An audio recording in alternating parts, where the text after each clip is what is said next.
Donald Trump is 74 years old and he has never faced any consequences.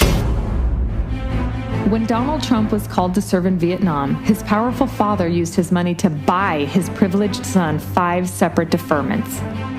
But what about the kids who weren't rich? And what poor kids without a rich father had to take Donald Trump's place 5 times on the battlefield?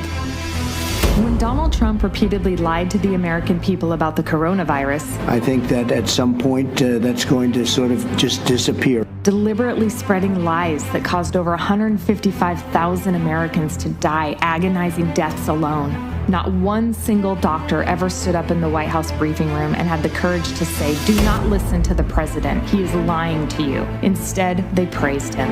He's been so attentive to the scientific literature and the details and the data. When Donald Trump bragged on camera about sexually assaulting women, it should have immediately ended his presidential campaign and he should have faced criminal charges. But instead, his third wife, so desperate to be the first lady, rushed to cover for him. I know how some men talk. They were kind of a boy talk. When Donald Trump had multiple bankruptcies, he should have lost his businesses and suffered the same consequences everyone else would have. But instead, corrupt banks like Deutsche Bank stepped in to rescue him, perpetuating the false image that Trump was rich and successful.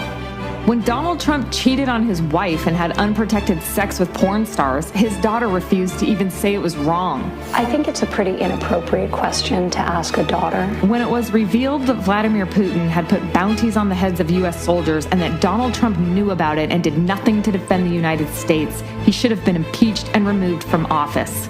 But instead, his army of enablers defended him. Time and time again, people have stepped in and covered for Donald Trump. For 74 years, Donald Trump has gotten away with one crime after another.